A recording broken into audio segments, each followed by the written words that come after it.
Ladies and gentlemen, brothers and sisters, friends, enemies, and comrades. Karibu sana, karibu sana. This is Kenya Revolutionary. My microphone is acting up as usual. It will have to be fixed, and it is in the middle of getting fixed. Anyway, karibu sana, karibu sana, karibu sana. Oh Lord. All right. Getting fixed. Yes, 1 2 1 2. All right. 1 2 1 2. All right. I'm good. 1 2 1 2. All right. Karibuni sana. Sorry for that, ladies and gentlemen. Coffee time as usual. Coffee anytime. Coffee na chai. Chai ya Kenya. Coffee ya Kenya.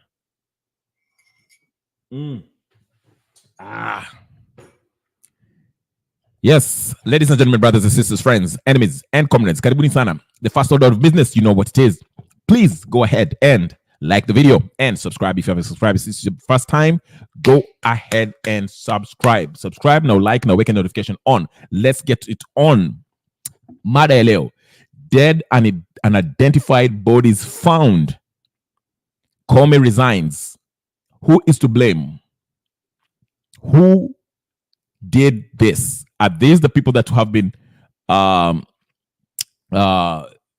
killed in Githurai? James Wood Karibu is telling me, watch out for that caffeine does to your heart. Oh, really? You can kind of inaweza kukuletea heart attack. Please enlighten me, because I will stop immediately. I would like to live till I'm 150. But karibuni. Thank you very much, James. Karibu. Like the video as usual. Karibu. What's going on? Is Ruto murdering people? Is he responsible for this, or was it IG Koome who just resigned? Why did he resign? Is he behind this, or was it pressure coming from everyone? Yeah. JPJ Karibu, resignation or rats leaving a sinking ship? That's another way to look at it. I never even thought about that. Maybe IG Koome aliangalia hapa akasema hii serikali if I keep on sitting on this serikali sote tutajipata ICC. So he says, you know what? Here's my resignation letter. I'm not being part of this, because maybe they might be planning something else on Tuesday. Because remember, on Tuesday, there's a mega mammoth, humongous maandamano that's coming. This is the mother of the maandamanos. Wakina France Nani Mwangi wamesema, hey, tunaenda. By the way, speaking of Boniface Mwangi, on his page, he posted a letter by one of the police officers who said, I haven't read the confession about what went down in Githurai, the killings and the abductions and all that stuff. Apparently, after he wrote that confession, that police officer was killed. So I'm yet to read that, Ninio. I will read it later. It's on my page, and I will look it up and read the whole confession and see what it is. But is Ruto's Ninio is sinking, or was it this by design? Ruto alisema maybe, you know what? I'll give you incompetent people who will help me win this election. Mupore mali vile mnataka for the next 2.5 years. Then the rest of the 2.5 years nitaleta Azimio au pia wapore waende zao. Was that the deal? We don't know. Let's get started. A lot is happening. ODM, our friends on ODM, Sifuna, again, they came up with their press conference telling us we are the savior of this world. We are going to save Kenya from the precipice. That's the word of the day. Precipice. Wanatuambia, hey, we are ready to sit on the table. I don't know why they're so obsessed with this whole idea of sitting in a table and talking and dialoguing. Kama ni kuongea sinulishaongea. That's why they didn't even take questions from the Wanagazeti, the media. The question they should have been asked: why they keep on talking if the talks already happened in Bomas? Sino walienda Bomas wakakutana wakakuja na hizo maproposal zao. What is there to talk about still? What are they still talking about? Yeah? Wanaongea nini? Sifuna, what's going on? What are you still talking about? Sino nimeshaongea. Yeah? But anyway, let's get started. Georgia, JK, Jomo Kenyatta University, is it? JKU? Did I get it right?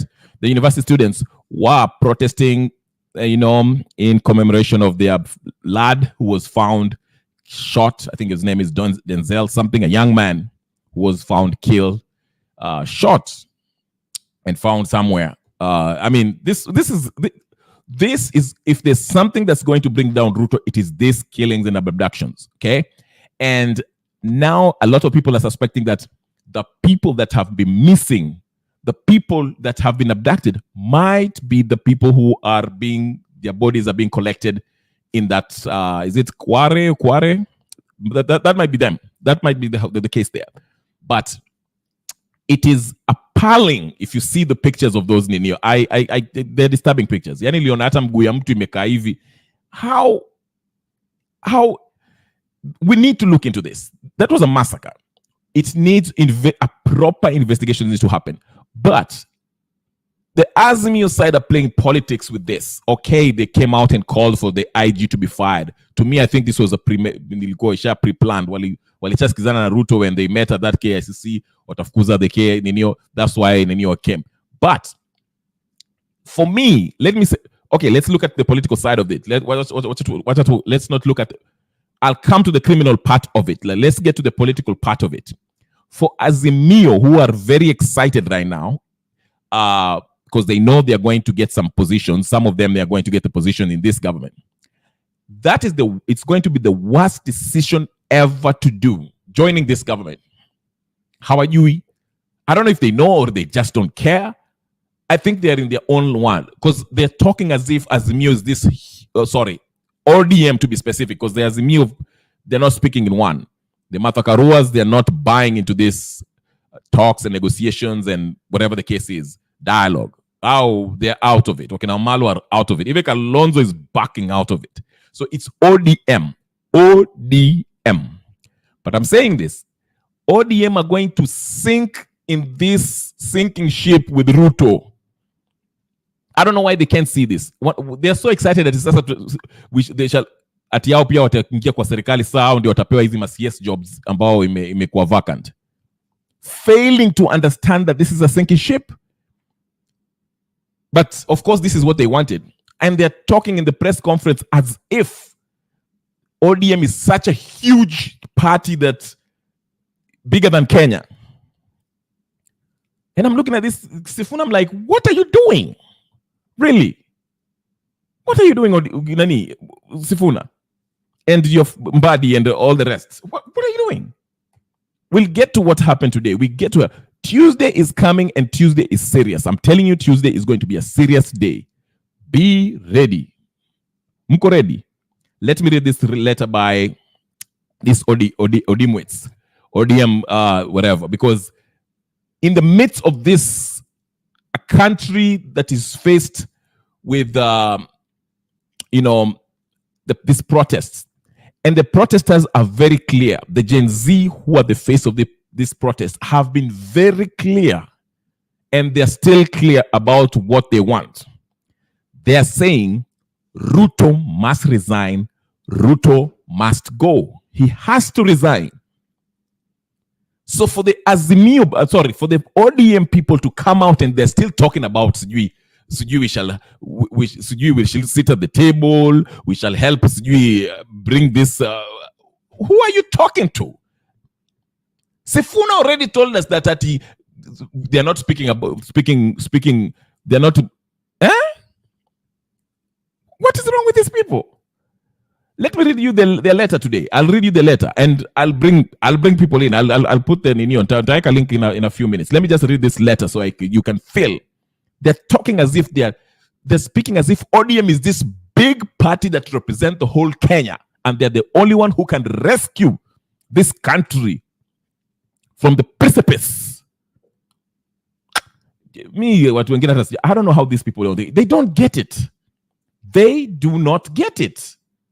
Absolutely not. Kabisa. Let's see what they were saying. Let me read that letter very quickly so you can get the gist of what they were talking about. Okay. Let me get there. Are you ready? I'll read it very slowly. Not very slowly, but I'll read it very quick so you can get an idea of what I'm talking about. Mko ready? All right. Let me read it. Ndio hii hapa. ODM tuko tayari. It's kind of a huge one, but I will not. If it's too long, I'm not going to read the whole thing. But I want you to get the whole message about this. Here's the Nino. Like the video, share, subscribe, do all the good stuff, okay? Ingieni hapa, and I will put the link so I can get some people to actually react to what's happening. Bodies of the people who died in Githurai and protesters are still missing. People have died in this protest. The Gen Z, who are speaking for the majority of Kenyans, are agitated, and they're protesting, and they're calling for Ruto's head. But Azimio coming out there talking as if they are the only people who the president can talk to, and all this thing will disappear. Soluhisho. Read the room, as somebody said. Read the room. Press conference, okay. Press statement by the ODM Central Management Committee. The Central Management Committee of ODM has met this morning to review current affairs in the country. This meeting took place against the backdrop of continuing protests against the government across the country, the rejection of Financial Bill 2024, the dismissal of the entire cabinet yesterday, and the offer by the President Ruto for consultation across different sectors and political formations with a view for forming, in his own words, a broad-based inclusive government that can assist in transforming Kenya. Did you hear that? A broad-based, inclusive government that can assist in transforming Kenya. When I hear this broad-based, inclusive, I get worried. Let's go to the second paragraph.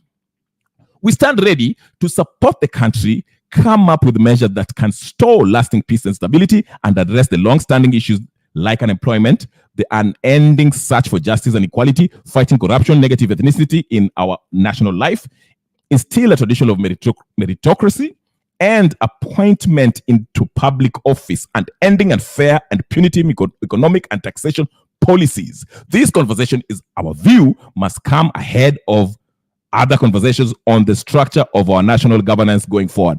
What were you talking about when you were talking about NADCO? Now that you're writing this thing, this very bull crap that you're telling us right now, but I'll continue. Third paragraph. As a party, ODM has never shied away from stepping up and having difficult conversation whenever the destiny of our nation is at stake. Indeed, it is said that it is in times of crisis that leadership emerges. Who said we need leadership? If anything, we need all this leadership to go. Anyway, let me continue. The emerging issues and the urgent need to address them is not about rescuing the Kenya Kwanza regime. The nation is bigger than and distinct from any one of us. We see this as a chance to rescue, our nation and pull it back from the precipice.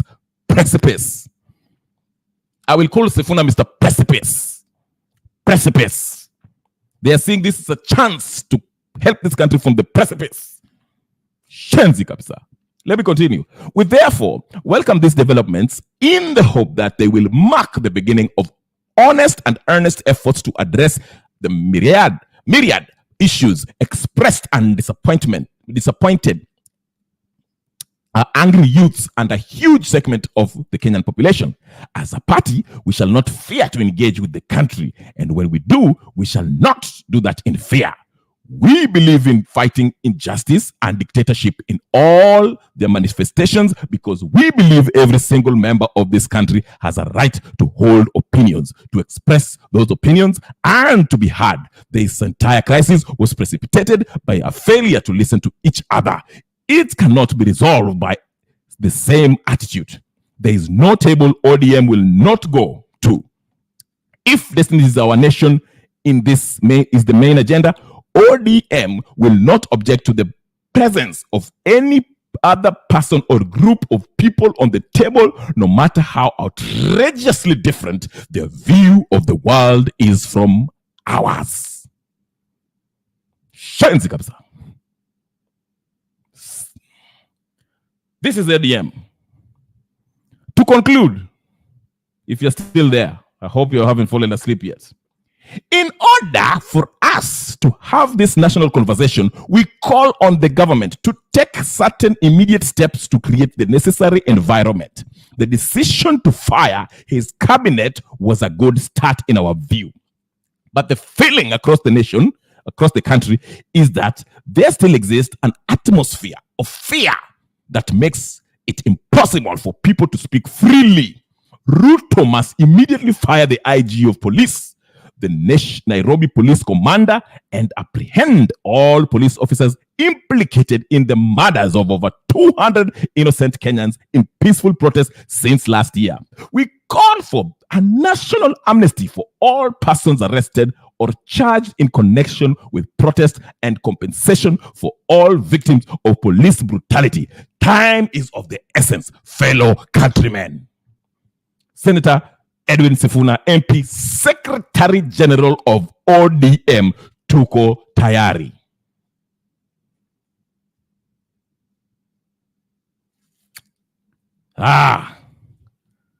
Hallelujah.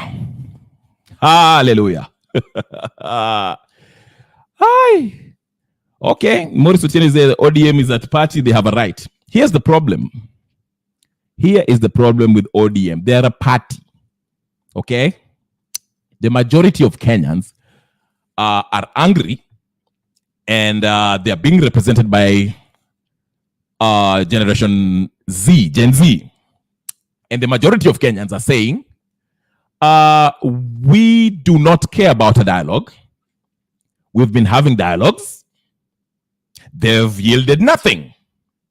So the people are saying, Ruto must go. Ruto must resign. Don't talk to us about sijui table, sijui precipice, sijui will, sijui nini, sijui mambo mingi mingi. Let me ask you, Sifuna. Sifuna, let me ask you this, and please somebody tag Sifuna on Twitter, X. Sifuna, let's talk omundu kumundu. When you were talking, when you sat down at Bomas, when you sent Kalonzo to speak on your behalf as the Azimio, what were you discussing? What was that for? Did you not call for the compensation of your supporters who were killed in Nyalenda and Kibera? Did you not? Didn't you tell us, the Kenyan population, people, that you are going to sit down with Ruto and the first agenda was going to be price of living, cost of living? Sifuna. Murienda maandamano. Mukamandamana.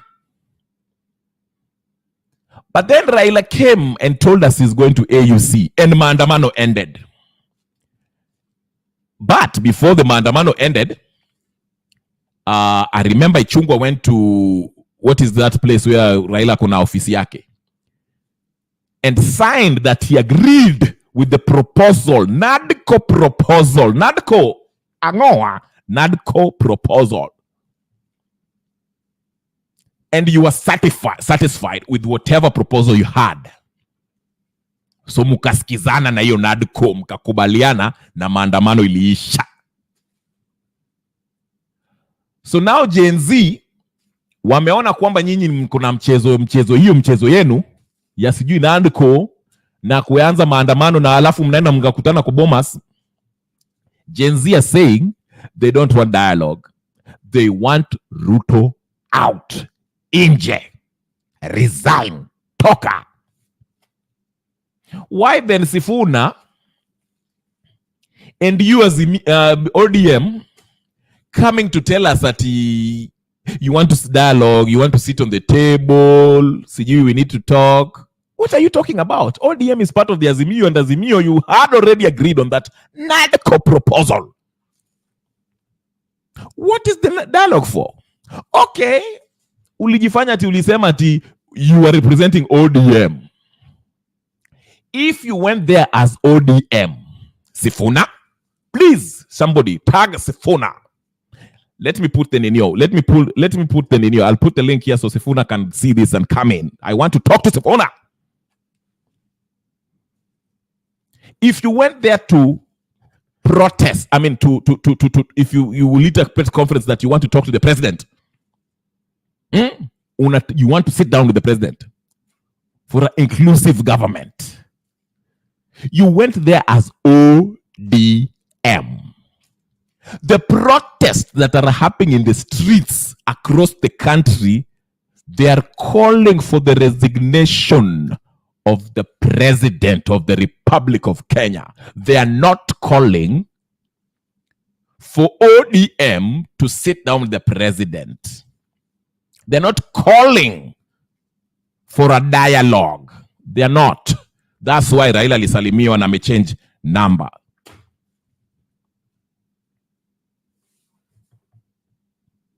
Somebody send Sifuna this nini so he can get in the chat.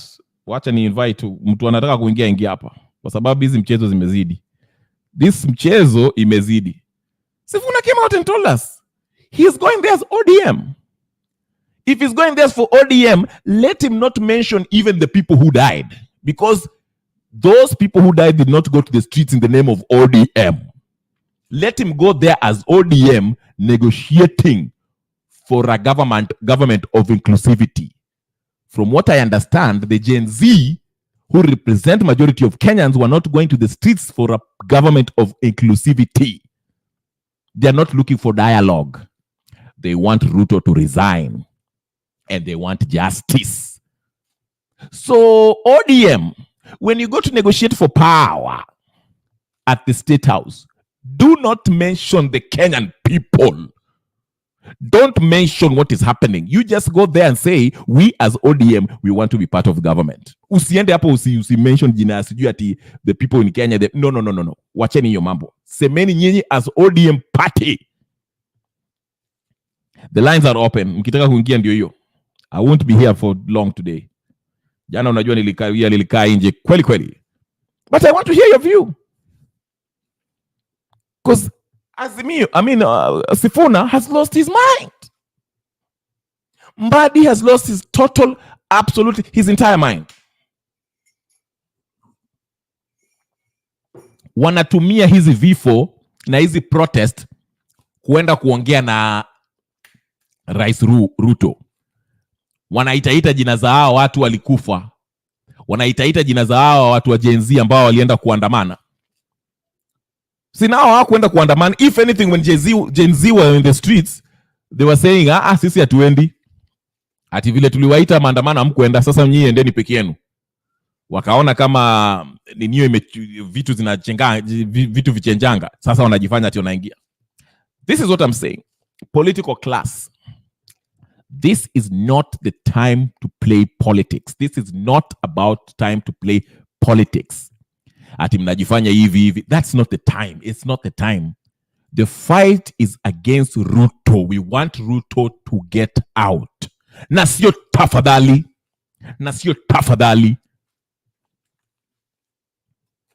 IG Koome, investigation has to be started. Who was responsible for those bodies? Who did what? If the new orders came from above, then Ruto, you're liable. Utaenda ICC. Mnasikia? Hii si mchezo. We are not playing. Hakuna kucheza. For whoever wants to get in and speak their mind, let them speak their mind. Ndio hiyo link. Morris Otieno, if you want to say something, ndio hiyo. Musilie, usiseme ati au kupewa nafasi. Hapa tunapatiana nafasi. Kama wewe ni mtu wa ODM, kama wewe ni mtu wa Kenya Kwanza, ingia. Tusikie. You don't have to agree with me. You don't. You actually don't. Wewe toa maoni yako. We shall respect it. Na tutaendelea mbele. Ama namna gani? Haya. That is what is happening. IG needs to be held responsible. Huyo jamaa ameninio. Resign, but it shouldn't be. We are going to get into the bottom of this. Nani, who did what? Who gave the orders for those young people to be killed? How did Denzel got shot? How did he die? Nani alifanyia hiyo kitu? Why? He didn't deserve that. He was a young man with a bright future who was doing his civic duty, expressing his displeasure with the government of the day peaceably as it is enshrined in the Constitution. And he was shot down, abducted, and found shot, dead. We have to find out who did it. IG Koome, usijifanya tumeresign ati tutakuacha. No. We shall open the books, ndugu yangu. Wale watu walikuwa shot wamepatwa, is it Kware, whatever the case is, those bodies, we want to identify them and we want to get to the bottom of this. Who did what, where, when, and why. Ruto must go. There's no if and buts about it.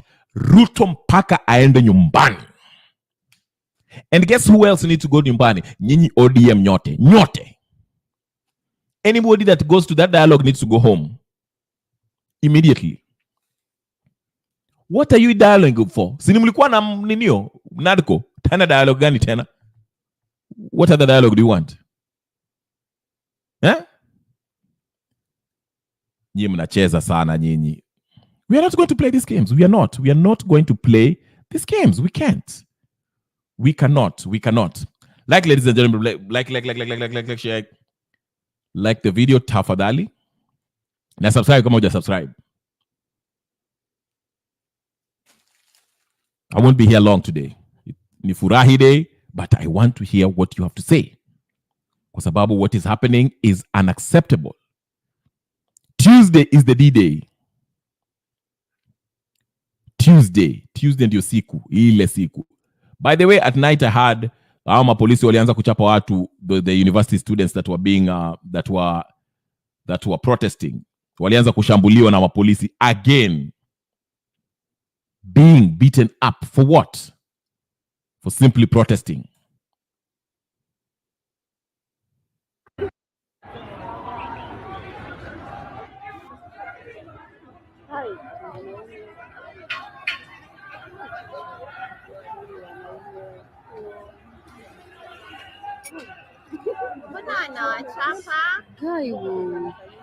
Guy. Shit. Guy. Wait. What? Gosh. No, they shouldn't beat them up. Fuck. He's being a man a crime or something. Shit.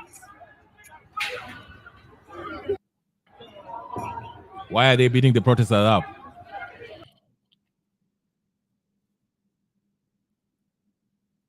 The police are out of their minds. They are out of their minds.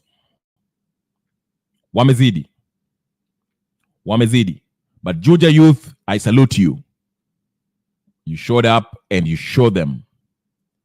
Uliwaambia that, hey, this is what happened in Kware. I know most of you probably have seen it.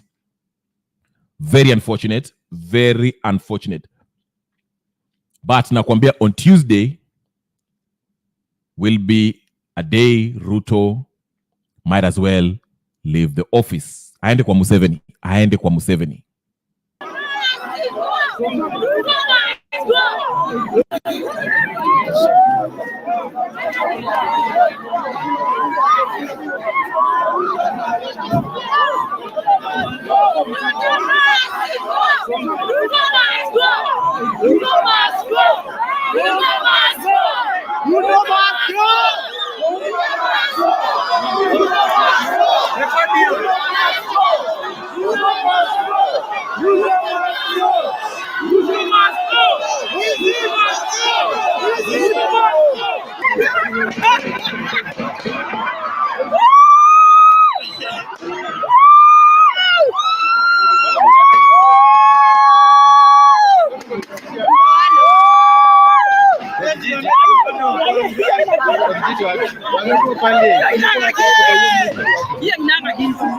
See live. Yes, you're live.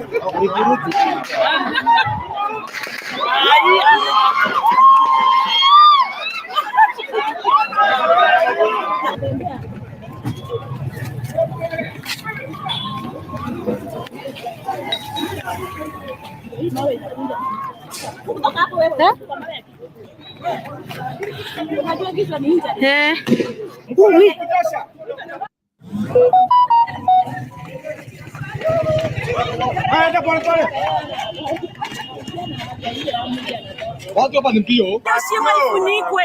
Watu wamekufa wengi juu ya hiyo shimo. Tunataka shimo ifunikwe na watu wako ndani watolewe wote na wapewe haki. We have to hiyo shimo ifunikwe ama ifenziwe. Serikali iko wapi? Ilikuwa wapi wakati hao watu walikuwa wanakufa? Wewe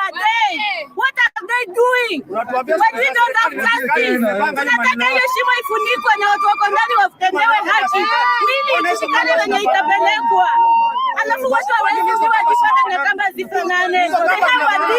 They have a deal. Serikali ikuja ifunike shimo na ifanye ndio watu waambie ni nani waliua. Yeah. That's what's happening in Kenya. Chaos. Chaos. Ruto, you will not govern. Even if you hire sijui hao wakina sijui Sifuna, you will not govern until you resign. They've expressed themselves. There's no way you are going to govern in the next remainder of your term.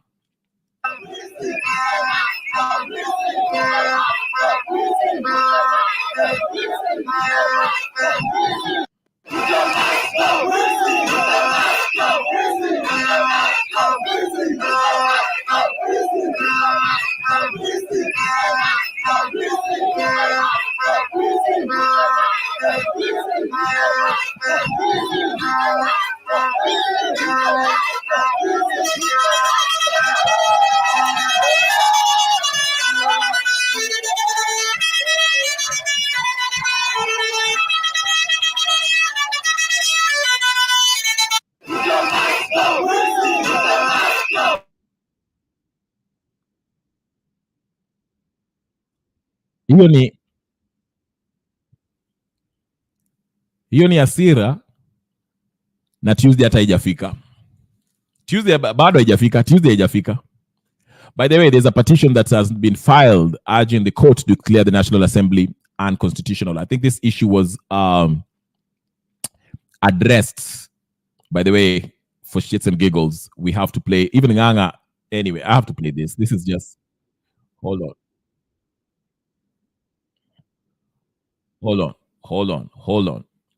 There is a petition that has been in your filed in court declaring this National Assembly to be illegal and that it needs to be dissolved. Okay, let's hear the argument. Let me just show you the argument here. The argument behind it. Here it is. Let me show you where this argument stems from, because it started with Harvey a few years ago when he said that the National Assembly did not meet its requirement of, the gender rule and all that stuff, and if they failed to, meet that requirement, it makes the parliament unconstitutional. Okay, so that's the argument behind that. Now I'll show you very quickly the argument around that. All right, let me just show you. Let's get now kidogo on the technical part. Sawa, let me share with you very quickly so you can understand what I'm talking about. Crap, if I can only adjust my, why is my stuff not, kwani ni nini tena? All right, right here. Let me show you. Let me share this with you very quickly. The petition imewekwa kwa kotini. The reason the petitioner is basically saying that the National Assembly should be dissolved because they did not meet the whole threshold about the gender equality and all that stuff. Okay. So here is a post that was posted by Neto Agostino. He wrote, here it is. I hope you can see it on the screen. Can you see it on the screen? All right, let me go ahead and read it.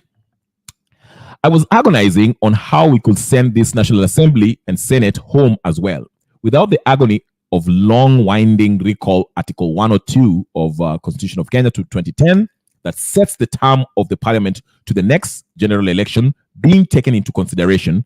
Then I got back this stroke of genius, Nelson Harvey.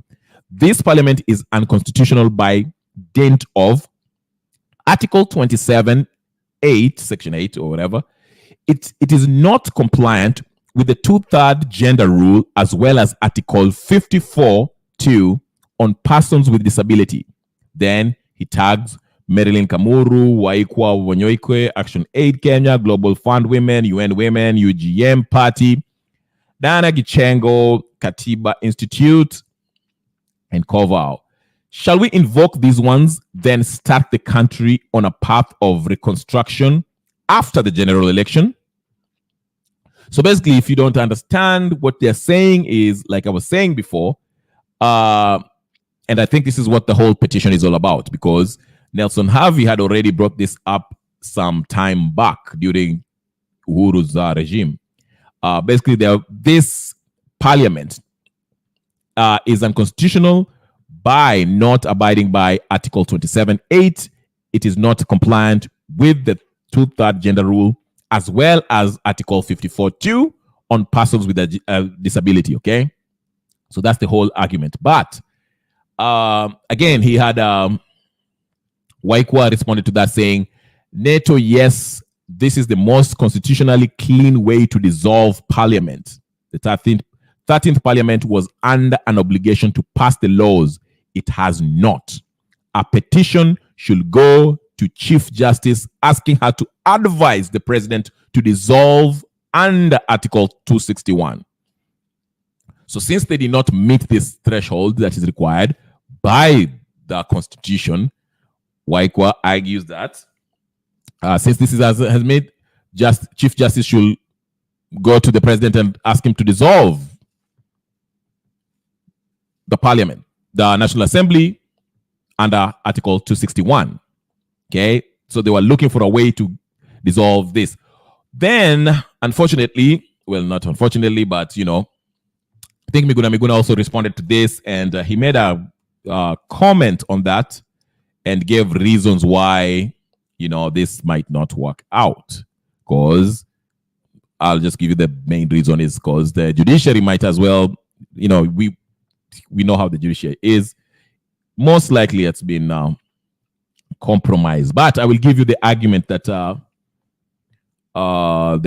he gave regarding what Waikwa and Agostino was giving. Give me a few seconds if I can find it. I think he wrote something there. Okay, give me a second, guys. I'm sorry. Franklin Malim.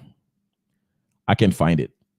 But anyway, just to give you a quick, basically what Miguna was saying was that that would be nice, but since the judiciary is also,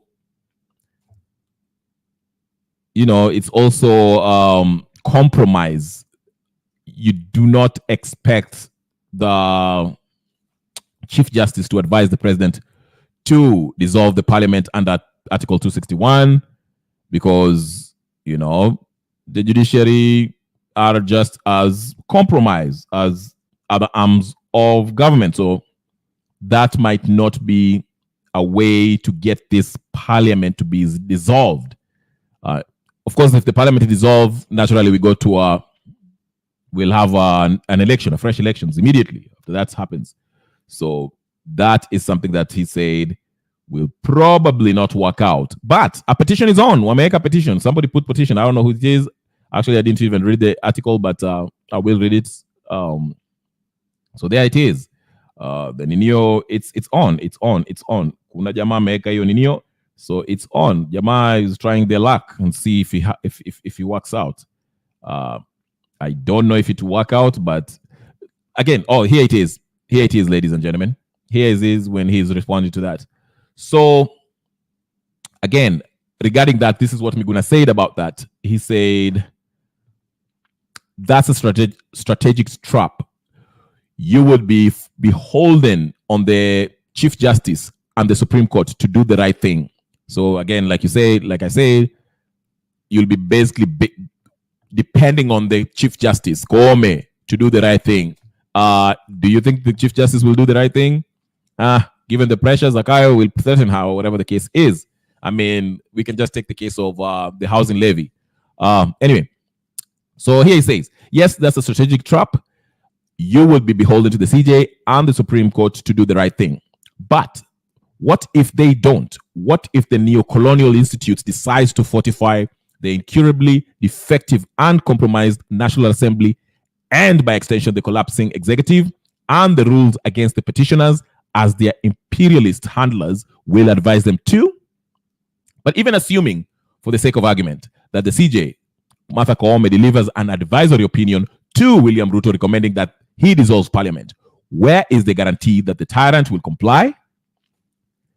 CJ Maraga advised Despot Uhuru Kenyatta to dissolve the National Assembly years back. Did he? Remember? That's when Nelson Harvey brought this same thing and brought it to Maraga. Maraga told Uhuru, hey, you need to dissolve the parliament, the National Assembly, sorry. And Uhuru refused. And National Assembly wakaendelea na kazi. So that's the argument he's making. Where is the basis of believing that the advisory opinion will be delivered in a timely manner and acted on promptly? Comrades, this is not a legal war. It is a political one. It must be won or lost in the political arena. Thereafter, patriots will reconstruct the legal and constitutional institutions and arrangements. So basically, he's saying this is not a legal war. You will not win it because the institutions that we look at to do the right thing will not do the right thing. Basically, that's what he's saying. Okay, so, but anyway, somebody went ahead and put the petition, so we'll see where that petition go. I don't expect the president to dissolve the parliament, even if the CJ advises Ruto to do so. If it does, that will be a bombshell, because basically Ruto will be saying to the end of elections, fresh elections, everybody, everybody, fresh elections. I don't think that's what he wants. I don't think Wakena Sifuna and the ODM cohorts would agree with that. There's so much at stake. I don't think they would do that. What Ruto will do for the remaining time, depending on how these protests go, he will bring in new faces to become the new CSS, okay? And most of them will come from the Azimio side, Azimio affiliated CSS, and say, hey, now I brought you new faces. This is a new beginning. We shall be doing things the right way. I'll bring you a new Attorney General, CS of Agriculture and all that. This is a non-corrupt, blah, blah, blah, blah, blah.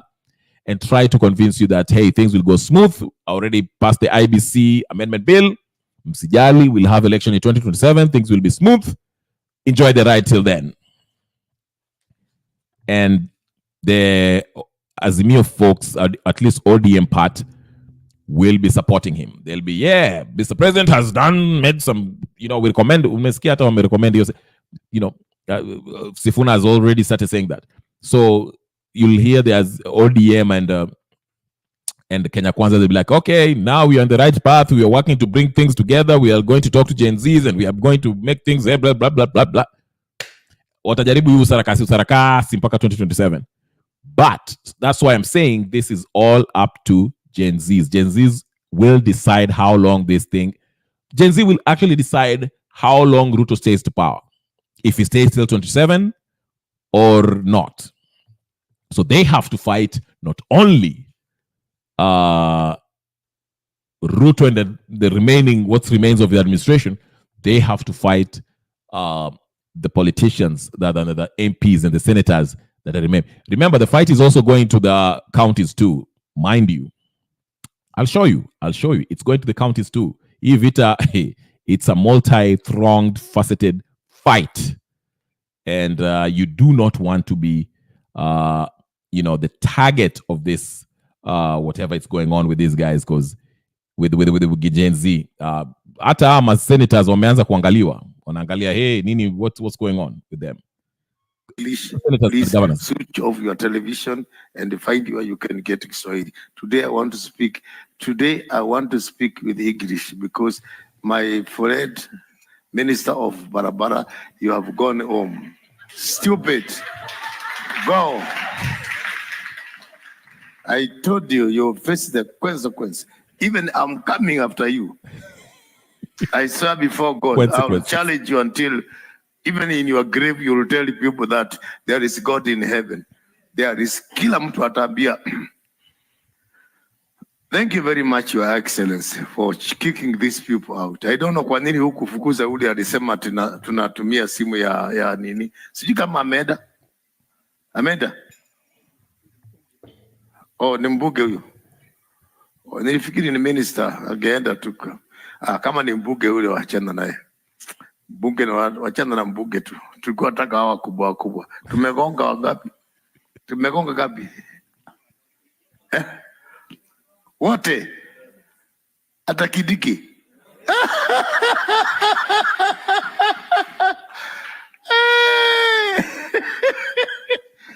Leo rais nikekupata kwa kioski nikekununulia chai.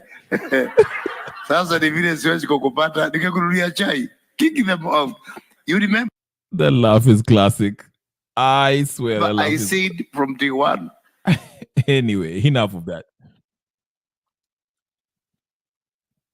Anyway, that was what's his face? I forgot his face. Pastor Nganga, whatever the case is. But anyway, that's what's happening.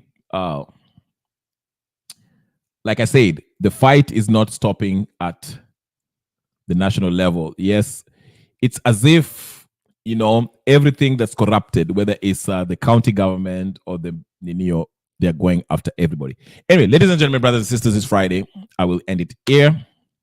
If you're going to watch this on repeat, please do subscribe. Oh, shoot. I don't know what's going on with my stuff. I can't get my stuff.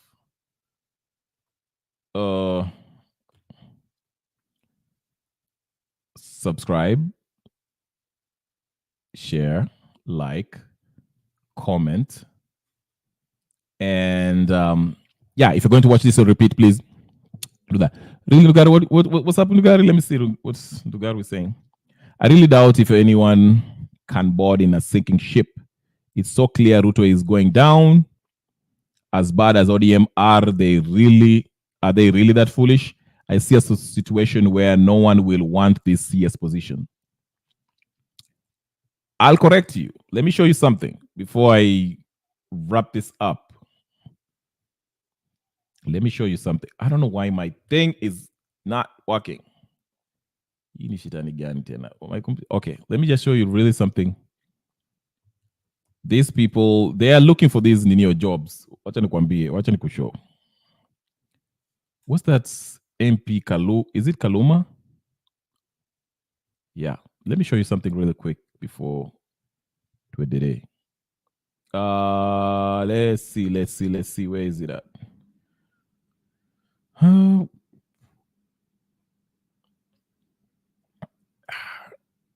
I forgot where it is. Anyway, Kaluma he posted something that Nikama amefurahia he's going to be part of the government or something like that. But anyway, what I was saying is this. The Azimio sorry, not Azimio. Let me be specific. It's ODM because the whole Azimio are not in one page. Wakinamata Karua are not with it. Wamalwa is not with it. Kalonzo is backing out. ODM,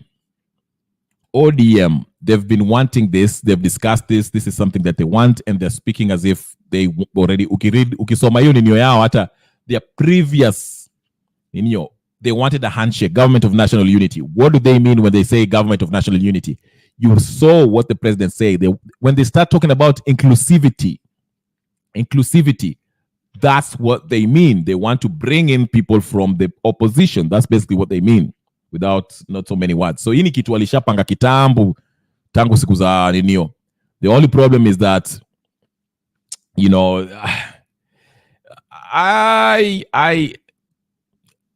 they think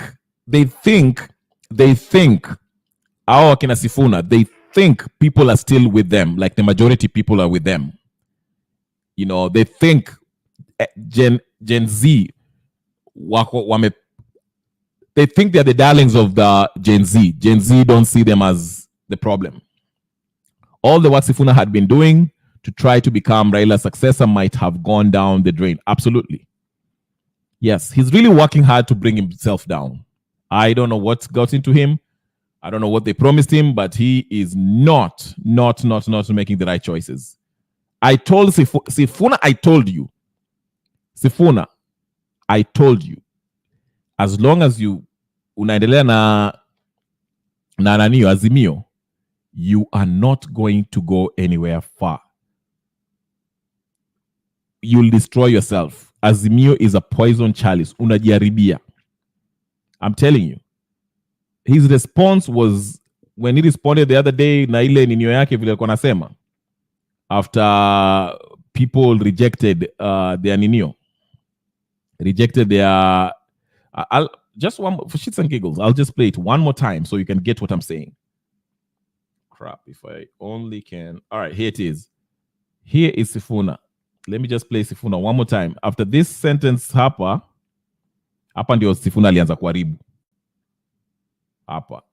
Lakini baba, kuna watu wanaongoza. Sio kila mtu wako leaderless, sio kila mtu wako partyless. Mimi niko na party na mimi ni SG wa hiyo chama.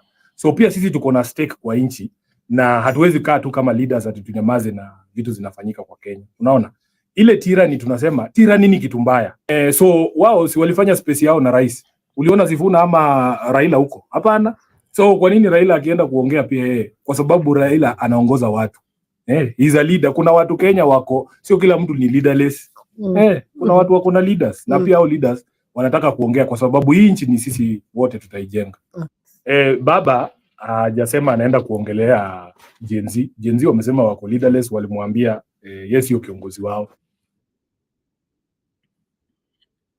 So the biggest mistake he made there is to distance himself, distance him and Baba with Gen Z.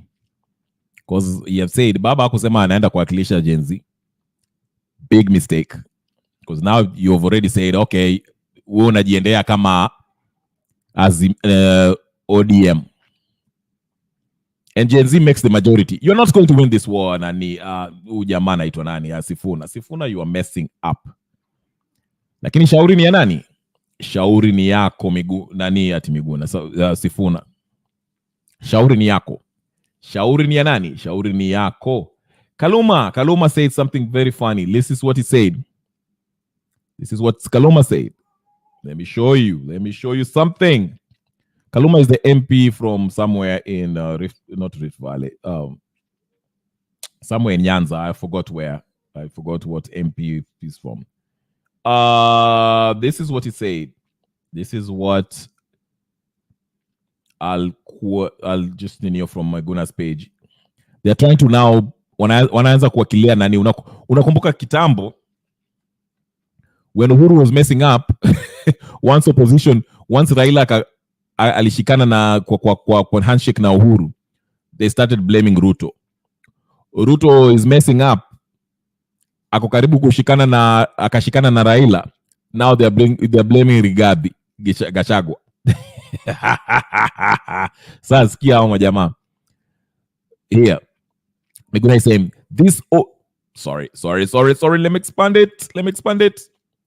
These ODM treacherous cows and their con man must be told firmly that the revolutionary patriots, Gen Zs and millennials, are uprooting the entire rotten system, which starts at the top with William Samoei Ruto and includes Gachagua, all cabinet secretaries, MPs, principal secretaries, CEOs, corrupt judiciary, murderous police, everyone and everything, so that we can build a new merit-based, just and accountable society. No dialogue, Ruto must go, no retreat, no surrender.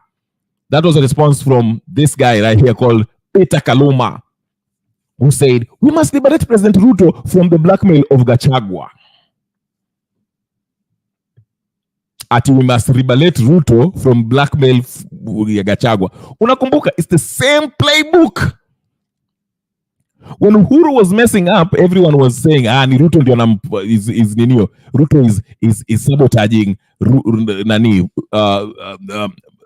Uhuru. Ruto ndio anafanya rais haizi kufanya kazi yake. You see, rais is trying to bring maendeleo, lakini Ruto ndio anafanya hivi. Kwa sababu alishaingia kwa nini? Kwa handshake na Raila. So Raila started sanitizing Uhuru. It is Ruto's fault. Ruto ndio anafanya hizi mambo yote. Then now, Ruto was the bad guy. As soon as sasa hiyo handshake ilifanyika vile walikutana huko Mombasa na nani sijui nani, now they're sanitizing Ruto. Sasa shida ni Rigathi Gachagua. Wanasema unaona, Kaluma ndio huyu ODM. We must liberate President Ruto from the blackmail of Gachagua. Sasa shida sio Ruto. Kwa sababu wameambiwa CS position watapewa. ODM itapewa CS position. Sasa the bad guy is Ruto. Ruto anajaribu kufanya vitu nzuri nzuri. Ruto is a good man. Is a very reasonable man. But ni Gachagua. Gachagua anampatia shida. Gachagua is undermining his president.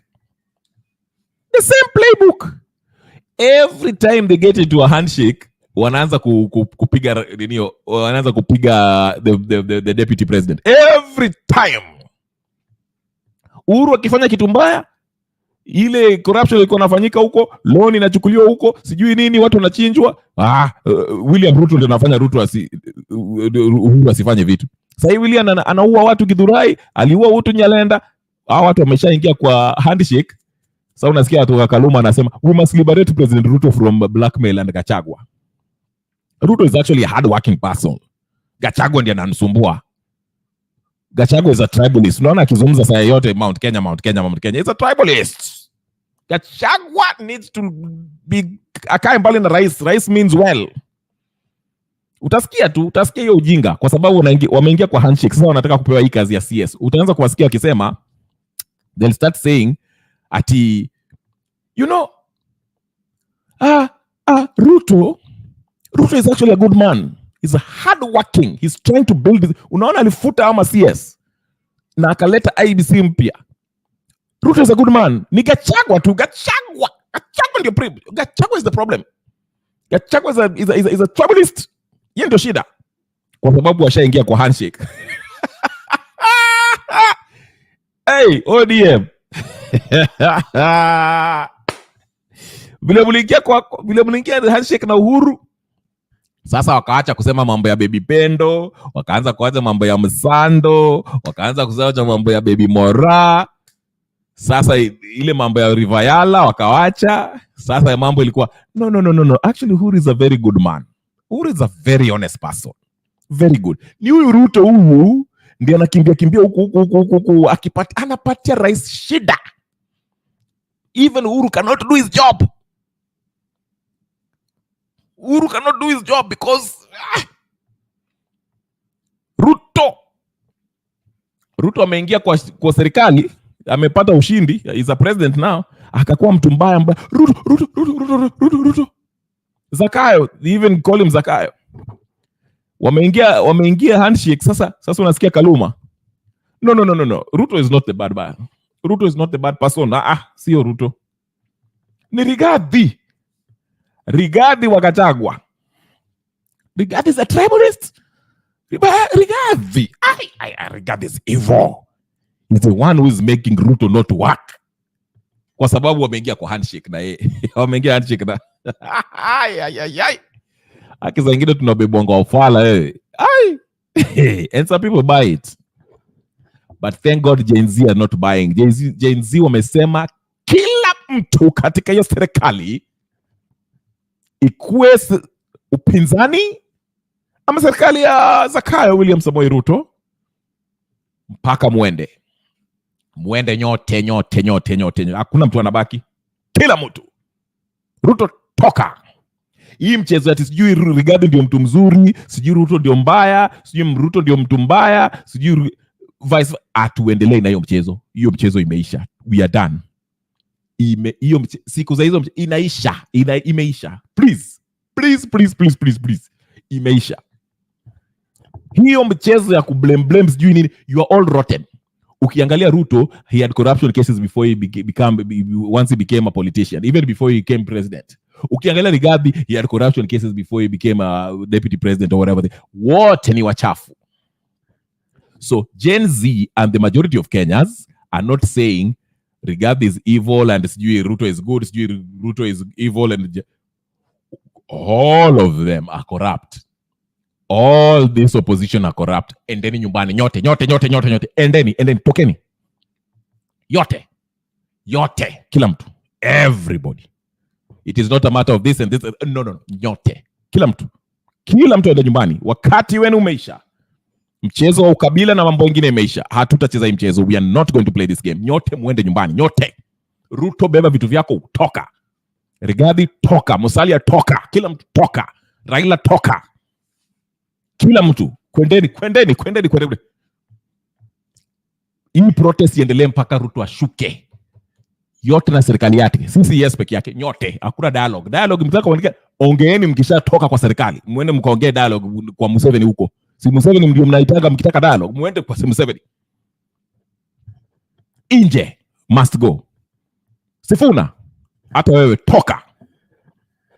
Enda kwa Museveni huko ukaongee. Si unataka unaongea wewe ubebane na baba Hassan Joho na sijui nini na muongee na Ruto na muingie kwa hiyo ndege yenu na muende mkaongee kwa Museveni. Toka. Kenya iendelee na serikali mpya. We are not playing around. Hizo siku zimeisha. Mchezo wa paka na panya imeisha. It's time for a revolution. Hakuna wakati wa kucheza mchezo ambao ule mko mnacheza. Ati sijui ni mbaya ule mzuri, alafu sijui anashinda, alafu mnaingia handshake, alafu sijui nini. Imeisha. Majority of Kenyans do not want a dialogue. Dialogue simlikuwa nayo Bomas. Tena dialogue gani nyingine? Kwendeni huko nyinyi. Kwendeni. Anyway, ladies and gentlemen, brothers and sisters, friends, and comrades, it's been an hour. I would like to thank everybody that was a part of this. Martin Daragu, JPJ, kama kawaida, Yasi, Morris Utieno, James Wood, kama kawaida. Thank you so much. Subscribe, like, share, comment, and I will see you guys later. Ama namna gani? Sawa basi. I'll see you guys tomorrow. Same time, same place. I'll come in early tomorrow. Peace and blessings.